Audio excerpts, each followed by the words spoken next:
introdução bíblica. Deus abençoe os irmãos. Você havia a primeira e a segunda aula. Nós vamos agora para a inerrância da Bíblia. Ou seja, vamos para a matéria inerrância. A terceira aula é sobre a inerrância da palavra de Deus. Você vai pegar a sua Bíblia no Salmos, capítulo de número 19. Salmo 19, versículo número 7. Nós vamos aprender a inerrância das Escrituras agora. Você agora já viu a inerrância da Bíblia. Na primeira aula, na segunda aula, você aprendeu sobre a introdução bíblica, a formação da Bíblia, toda a formação, a divisão dela, os 66 livros, enfim. Na segunda você aprendeu a inspiração, que a Bíblia foi toda inspirada. Agora, na terceira aula, nós diremos a inerrância da Bíblia. Ou seja, a palavra de Deus ela é inerrante. Ela não há contradição, ela é inerrante. E por isso nós vamos ler no texto do Salmo, pega a sua Bíblia no Salmo 19, versículo de número 7, 8 e 9. Está escrito assim: a lei do Senhor é perfeita e restaura a alma. O testemunho do Senhor é fiel e dá sabedoria aos simples. Os preceitos do Senhor são retos e alegra o coração. Os mandamentos do Senhor é puro e alumia os olhos. Porém, aqui nesse texto do livro dos Salmos, já que você está aprendendo a introdução bíblica, deixa eu falar um pouquinho sobre o livro dos Salmos e a diferença dos Salmos. A inerrância das Escrituras. Qual é a inerrância das Escrituras?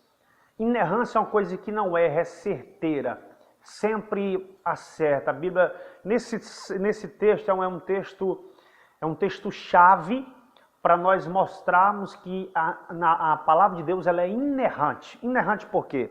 Primeiro porque a lei do Senhor é perfeita. Ou seja, a palavra do Senhor, a lei é perfeita. Ora, o que é perfeito? O que é uma coisa perfeita? Perfeito é aquilo que não há erro. Perfeito é aquilo que não há contradição. Perfeito, está dizendo, a lei do Senhor é perfeita. O salmista está falando inspirado. Agora você vai entender a inerrância da Bíblia, porque você já entendeu agora a inspiração. Ou seja, os homens, alguns homens, a Bíblia foi escrita por 40 escritores. Foi 40 escritores, 16 séculos ela levou para ser escrita, 16 séculos para ser formado por 40 escritores. Enfim, e esses 40 escritores, o autor é só um, é Deus. O autor da Bíblia é Deus, como você viu na inspiração. Mas o Espírito do Senhor inspirou esses homens, como você leu em 2 Timóteo, capítulo 3, versículos número 16 e 17. Ou seja, a Bíblia é inspirada pelo Espírito. Os homens escreveram o que eles vivenciaram, o que eles viram ou o que Deus o revelou. Por exemplo, Moisés. Moisés ele nunca teve na criação dos céus e da terra. Moisés ele não teve quando Deus estava criando a terra. Moisés não viveu a época dos patriarcas de Abraão, de Isaac e Jacó, nem de Noé. Ou seja, mas Moisés escreveu o livro do Gênesis. Ele escreveu o livro do Gênesis revelado naquilo que Deus o revelou. Deus o inspirou a Moisés e o revelou aquilo que ele não tinha visto. Deus revelou a Moisés, subindo ao monte, quando ele subiu ao monte no livro de Êxodo, capítulo número 20, e ele escreveu aquilo que Deus o revelou. Agora, essa é a inspiração, por isso que a Bíblia é inerrante. Então, o salmista diz que ela é perfeita. O livro dos Salmos, nós temos 150 salmos. Eles são divididos também em 5 partes. Na verdade, os salmos não chamam-se capítulos, chamam-se números, porque na verdade não é capítulos, são números. E o livro dos Salmos você entende melhor se você dividir em 5 partes. Eles são 5 livros que formam um livro só. Então, o livro dos Salmos, há uma diferença, um quê de diferença dentro dos outros livros da Bíblia. Por quê? Porque os outros livros da Bíblia, você vai ouvir sempre a expressão assim diz o Senhor, como você viu na aula passada, a expressão que aparece na Bíblia 2.600 vezes, a expressão assim diz o Senhor. No livro do Salmo, essa expressão você não encontra, assim diz o Senhor. Mas a palavra Senhor você encontra aproximadamente 702 vezes. Só a palavra Senhor, não assim diz o Senhor.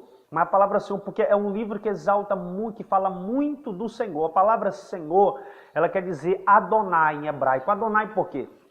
Porque a palavra Deus é Elohim. Elohim fala da sua mão.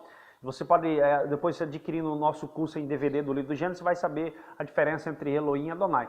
Porém, Elohim é o Deus Todo-Poderoso Criador que usa as mãos. E Adonai é o Senhor que usa sempre o seu coração. Ele fala com o coração, ele usa a sua alma, ele usa o seu coração para se compadecer do homem.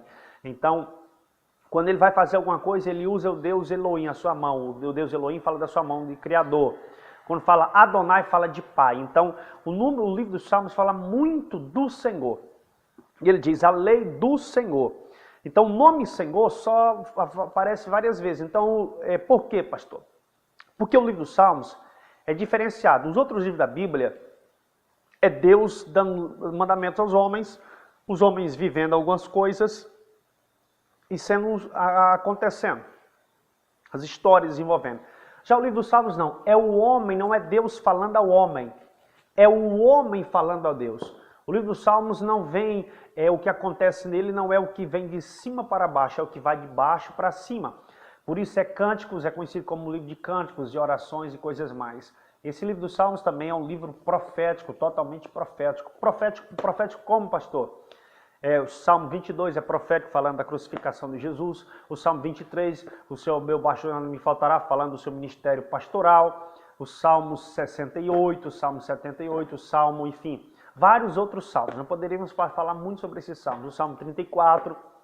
Mas o Salmo 19, nós queremos falar da inerrância da Bíblia. Ele diz, a lei do Senhor é perfeita. Quando ele fala de lei do Senhor, ele está falando que os primeiros 5 livros, a lei do Senhor é perfeita, ou a Torá, ou seja, o que Deus fez é perfeito. Você sabe o que é perfeito. Perfeito não existe erro, perfeito não existe contradição, perfeito é perfeito. E ele diz, então, a lei do Senhor é perfeita. Agora, como a lei do Senhor é perfeita, sendo ela perfeita, está escrito, e ela restaura a alma. Porque o homem precisa da palavra de Deus.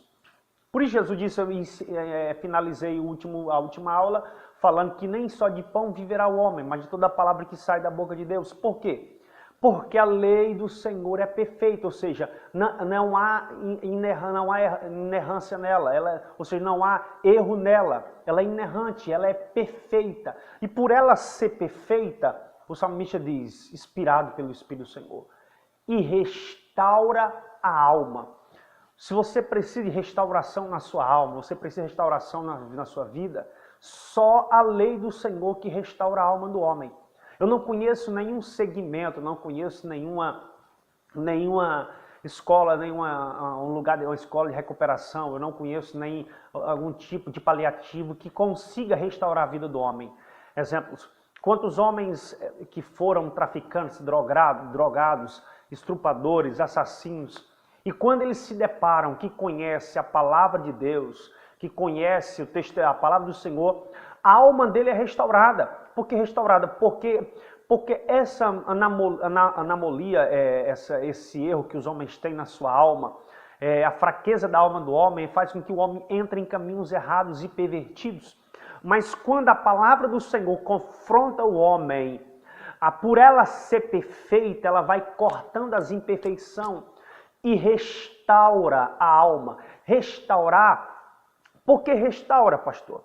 Porque o homem, na sua essência, no seu nascimento, ele não nasce com a alma debilitada.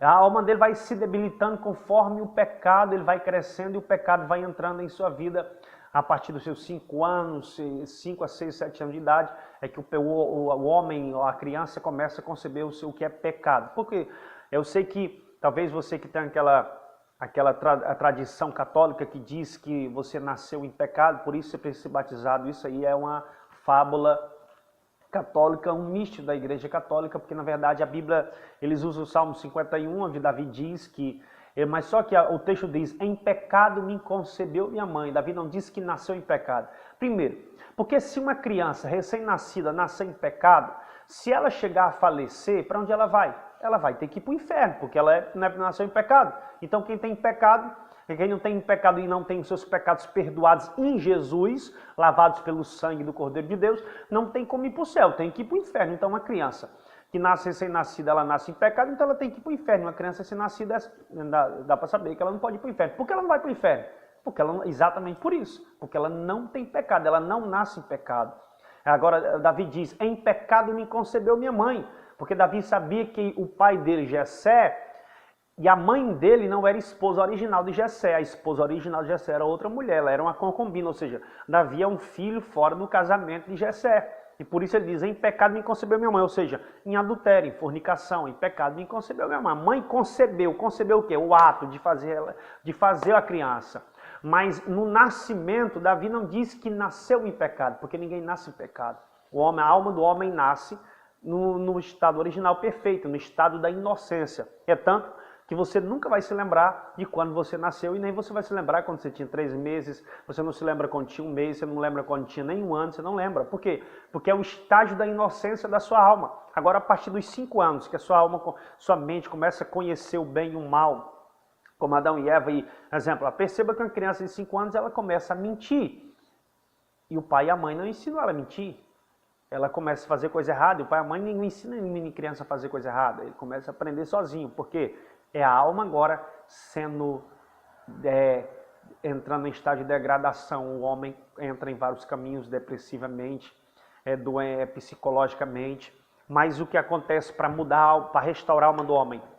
A palavra. Porque a alma do Senhor, porque o Salmo diz, porque a lei do Senhor é perfeita e restaura a alma. Primeira coisa, ela é inerrante, porque ela é perfeita. Segunda prova que a Bíblia é inerrante, é porque ela restaura o homem. Se a Bíblia fosse errante, fosse um livro comum como qualquer outro livro, ela era errante. E por ela ser errante, nenhum homem teria alma restaurada. Eu mesmo, ou você que me assiste agora, não teria alma restaurada. Por que não teria alma restaurada? Porque ela não era perfeita. E por ela ser errante, nós também viveríamos errante. Ela não serviria para restaurar a nossa alma, mas ela é tão perfeita que ao conhecê-la, ela restaura a nossa alma. E o salmista diz, a lei do Senhor é perfeita e restaura a alma. Aí ele continua, a lei do Senhor é perfeita e restaura a alma. O testemunho do Senhor é fiel e dá sabedoria aos simples.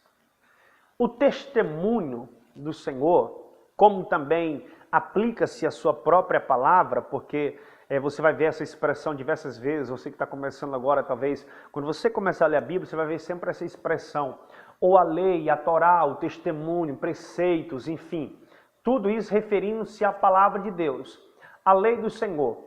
A lei do Senhor está falando nos primeiros 5 livros da Bíblia, quais são? Gênesis, Êxodo, Levítico, Números e Deuteronômio. Agora, o testemunho do Senhor, qual é o testemunho do Senhor?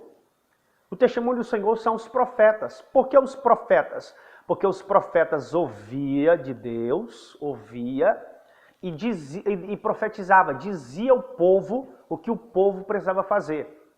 Porque assim era o profeta. O profeta ouvia Deus e falava ao povo o que o povo precisava se consertar, o povo precisava mudar de vida, esse era o testemunho. Aí ele diz, porque o testemunho do Senhor dá sabedoria aos simples. Perceba que o testemunho, a lei do Senhor é perfeita e restaura a alma. Agora, o testemunho dos profetas, o testemunho da palavra de Deus, o testemunho do que Deus diz, dá sabedoria aos simples. Por que a sabedoria? A sabedoria é necessária. O profeta Isaías diz, como Tiago também ratifica lá na sua carta, dizendo que nós devemos receber a sabedoria que vem do alto, a sabedoria que vem de cima, que vem do alto. A verdadeira sabedoria de Deus, ela vem do alto, do alto. E detalhe, a sabedoria de Deus ela é necessária. Tem homens que é analfabeto e é sábio. E tem homens que são formados e não é sábio. Eles têm formação, mas eles não é sábio. Porque sabedoria não é informação. Informação é informação. E sabedoria é sabedoria. Um homem simples sabe sair, às vezes o homem sábio sabe sair de uma situação difícil que um homem formado não sabe sair. Salomão escreveu a Eclesiastes falando que ele viu um príncipe, um rei tolo, e um rei tolo que não conseguiu livrar a sua nação, um príncipe tolo, e ele viu um homem pobre, simples, sábio, que livrou uma cidade. Perceba, aqui a diferença de sabedoria para informação. Ele disse, e da sabedoria que vem do alto, a sabedoria de Deus, a sabedoria que nos dá entendimento, a sabedoria que nos ensina a viver, a sabedoria que nos ensina a se desviar do mal, a sabedoria que Jó tinha, que nos ensina a se desviar das coisas malignas, as coisas que o inimigo propõe sobre a nossa vida, a sabedoria que vem do alto. Segundo, a sabedoria, ela não vem para aqueles que são arrogantes. A sabedoria era paira e ela vive sobre o simples, ele diz bem claro. Jesus no Evangelho, Jesus agora em seu ministério, ela agora começando seu ministério, ele louva o Pai e ele diz, Pai, isso lá no livro de Mateus capítulo número 20, a partir do versículo, capítulo 28, a partir do versículo número 10, 8, ele vai falando. Pai, graças te dou, porque revelastes estas coisas aos sábios entendidos, ocultaste essas coisas aos sábios entendidos, aos seus próprios olhos, e revelastes aos meus pequeninos. Olha o que Jesus está falando. Está dizendo que o reino de Deus, a sabedoria dos céus, está oculta para aqueles que pensam ser sábios, arrogantes, soberbos, mas está agora sendo revelada aos pequeninos, ou seja, aos simples, porque o testemunho do Senhor dá sabedoria, é fiel, primeiro é fiel, e dá sabedoria aos simples. Ele diz que é fiel e dá sabedoria aos simples. Por que é fiel? Porque tudo que os testemunhos que o Senhor falou, ele não deixa cair por terra. O Senhor diz que, falando dos profetas, que os profetas foi quem deram testemunho do Senhor, como o profeta Samuel, por exemplo. O profeta Samuel é um exemplo que a palavra do Senhor diz que o profeta Samuel, ele não deixava e não deixou em nenhum momento que o Senhor não deixou que nenhuma palavra do profeta Samuel caísse por terra. A Bíblia diz no 1 Samuel capítulo número 3, se me fala a memória, que desde Dan até Berseba ficaram sabendo e conheceram que Samuel era profeta. Porque o Senhor confirmara a sua palavra e não deixou que nenhuma das suas palavras caísse por terra. O livro de 1 Reis, capítulo número 18, 19, vai aparecer o profeta Elias, conhecido como o leão dos profetas. Diz que Elias, ele diz, segundo a minha palavra, a palavra do Senhor diz, não choverá, nem orvalho cairá do céu. A Bíblia diz que Deus fechou os céus. Elias não falou nem segundo a palavra de Deus, segundo a palavra dele. E Deus fechou os céus. E não caiu uma gota d'água durante 3 anos. Por quê? Porque o testemunho é fiel. Como o profeta falou, Deus é fiel para honrar a palavra do profeta. Tudo que o profeta profetizou, Deus é fiel.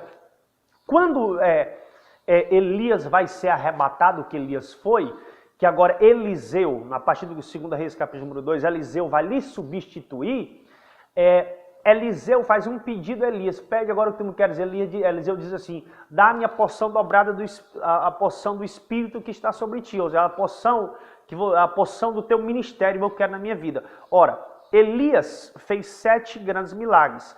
Para Eliseu receber a porção dobrada 2 vezes, ele deveria pelo menos, fazer 14.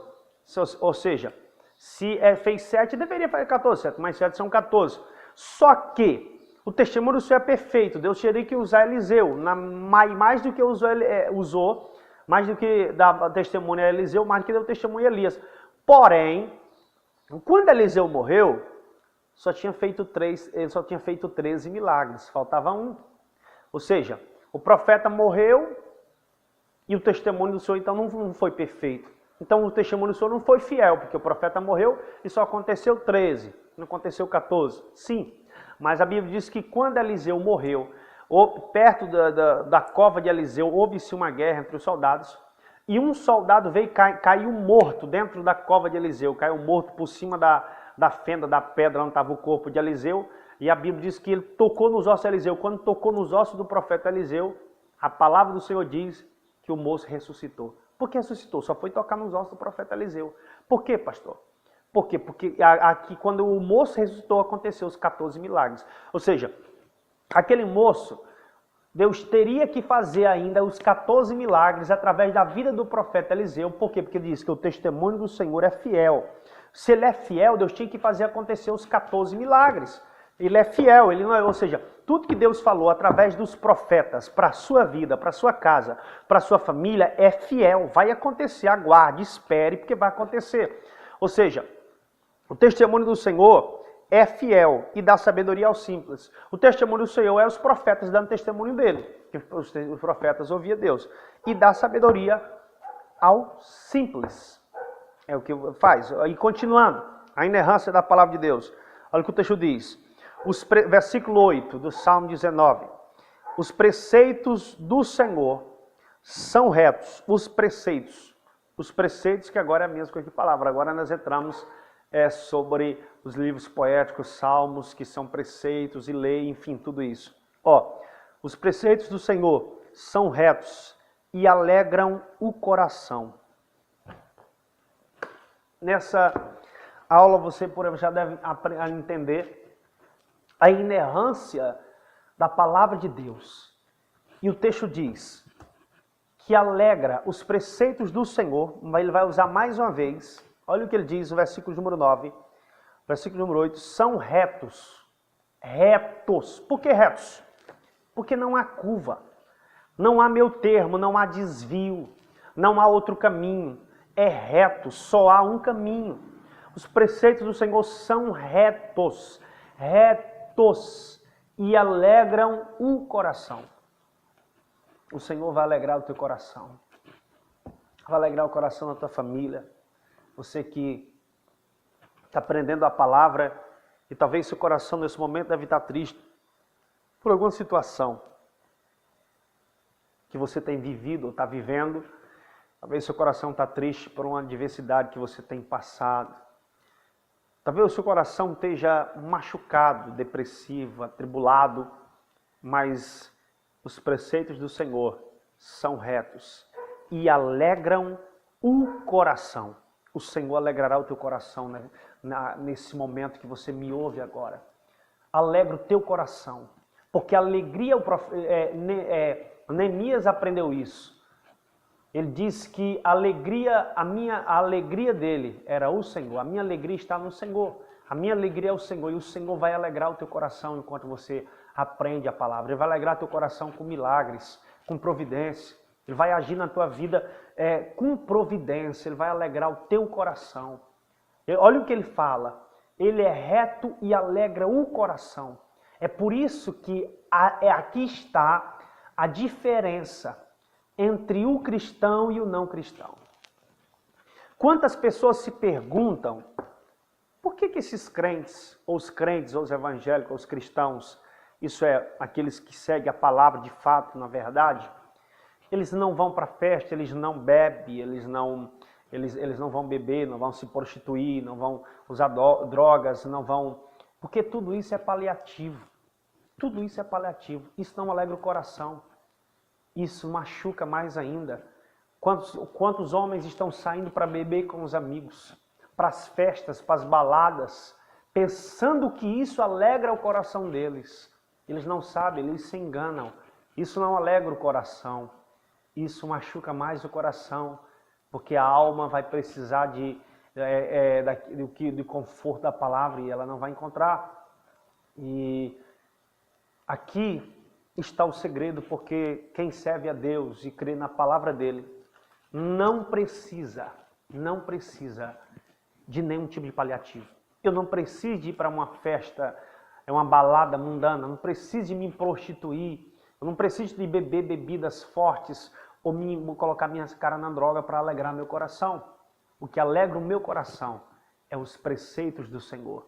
Ele é a verdadeira alegria, está na palavra de Deus. Não está naquilo que você pensa onde está. A alegria não está onde você imagina que esteja. A alegria está nos preceitos do Senhor. Quando você serve a Deus e guarda os seus preceitos e anda retamente nos preceitos, o teu coração será alegre. Mas pastor, lutas, tribulações, você terá lutas, tribulações. Mas mesmo acima das lutas, acima das tribulações, o teu coração estará alegre porque estará confiando naquele que trará resposta. Você fará que nem Jó e dirá, eu sei que o meu Redentor vive e em breve se levantará para me socorrer. Os preceitos do Senhor alegram o coração. E alegra o teu coração, se você está me ouvindo agora. Alegra-se. A verdadeira alegria do coração do homem está nos preceitos da palavra de Deus e não nas coisas do mundo nem das coisas mundanas. Ele diz, os preceitos do Senhor são retos, são fiel. Versículo 8, preceitos do Senhor são retos e alegram o coração. Aqui está, porque não precisamos de coisas mundanas, porque a palavra do Senhor alegra o nosso coração. Ele continua o versículo. E o mandamento do Senhor é puro e ilumia, ou alumia, ou ilumia, ou abre, traz luz aos olhos. O mandamento do Senhor ilumia aos olhos. Isso é poderoso a palavra de Deus. Por quê? Porque ele está dizendo que o mandamento do Senhor ilumina os olhos. Ou seja, tira a cegueira, tira toda a venda do inimigo, a venda do mundo, alumia os nossos olhos. Para quê? Para nós vermos de fato com o que é a vida, para nós vermos a verdade, ilumina os olhos para nós conhecermos a verdade, para sabermos o que é a verdade. Alumia os olhos, o Senhor vai te dar uma visão, ampliar a visão, alumiar os olhos, dará luz em suas trevas. Você não verá mais as coisas em forma de trevas, você verá agora em forma de luz. Jesus disse, se os teus olhos estão em trevas, se os teus olhos vê eu, então todos os seus olhos estão em trevas, melhor, todo o seu corpo está em trevas, porque os teus olhos estão em trevas, o teu corpo estará em trevas. Ora, para o nosso corpo receber a luz, os nossos olhos têm que estar em luz, alumiado. E o que alumia os nossos olhos é o mandamento do Senhor. Quando você lê a Bíblia, não é você que lê a Bíblia que vai lhe lendo. Ao ponto de você vai colocando os seus olhos sobre a palavra e aquilo ali vai esclarecendo e vai iluminando os seus olhos. E aí como acontece o que Paulo diz, porque nós somos transformados de glória em glória, porque a palavra do Senhor, o mandamento do Senhor, vai iluminando o nosso rosto, os nossos olhos. E seremos cheios da palavra, do poder da palavra, cheio da graça. Os nossos olhos terão visões de Deus, visões do céu, visão das coisas celestiais, porque o mandamento do Senhor produz vida aos nossos olhos. Conseguimos ver o que Deus tem preparado para nós. Iremos ver o melhor desta terra, o melhor desta vida. Porque o inimigo nos cega. O inimigo não nos permite ver, às vezes, o que Deus tem preparado para nós. A Bíblia diz no livro de 2 Coríntios, capítulo número 4, a partir do verso número 4. Está escrito assim, porque o Deus desse século cegou o entendimento dos ímpios, para que não veja a glória do Evangelho do nosso Senhor Jesus. O inimigo cega para o entendimento das pessoas, para que não veja, não conheça o mandamento, a palavra de Deus. Mas o mandamento do Senhor é diferente. Ele alumia os olhos, ele vai te esclarecer a verdade. Ele alumia os olhos. Por quê? Lamentações, capítulo número 3, versículo 51 diz, porque o meu olho move a minha alma. Ora, o nosso olho move a nossa alma. Se o meu olho move a minha alma, então a minha alma vai andar por aquilo que os meus olhos estão vendo. Se os meus olhos vê trevas, minha alma, meu corpo, minha vida caminhará no caminho de trevas. Mas se os meus olhos estão vendo um novo horizonte, estão vendo uma nova terra, um novo céu, um novo propósito, um novo projeto, você caminhará em direção ao novo projeto, porque é isso que o Salmo 19, versículo número 7, versículo número 8, está nos ensinando. Aqui nós estamos vendo a inerrância da palavra. Por que ela é inerrante? Porque eu sou prova da inerrância da palavra. Porque quando confiei nela, Quando você confia nela, sua vida é mudada. Por que sua vida é mudada? Porque ela é inerrante. Porque se ela fosse errante, ela não mudaria a vida de ninguém. A palavra do Senhor, ela é a Bíblia, a inerrância da Bíblia. É necessário você conhecer a inerrância.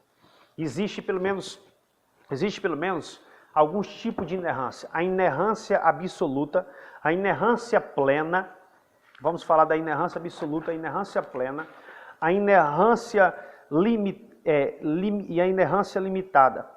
Preste atenção, se você tiver o seu livro, você está estudando conosco, você vai ter que adquirir esse livro completo, essa apostila. Você também está fazendo um curso, ele já deve ter o livro aí. Aqui tem a inerrância. Primeiro, a inerrância absoluta. Considera a Bíblia totalmente verdadeira, até nas referências científicas e históricas. Todas as declarações são exatas, aparentes discrepâncias. As aparentes discrepâncias podem ser explicadas. Segundo, a inerrância plena também considera a Escritura totalmente verdadeira, mas entende as referências científicas. Aqui são as teorias que existem. A inerrância limitada considera a Bíblia verdadeira, mas apenas no tocante às referências doutrinárias da salvação. Ou seja, aqui são as três interpretações que existem paralela à inerrância da Bíblia. Uns acreditam que ela é inerrante, a inerrante absoluta é o que eu creio, porque ela é absolutamente inerrante, e outros enfim. Aqui nós temos a inerrância da palavra de Deus. Você tem que conhecer a inerrância dessa palavra. A palavra do Senhor, ela é inerrante. Ela muda a nossa vida. Ela prepara, ela transforma. Agora, Deus abençoe a todos. Vamos para a quarta aula. Deus abençoe. Estudem, leiam o livro. Fica na paz do Senhor Jesus. Pastor Luiz Carlos Tavares.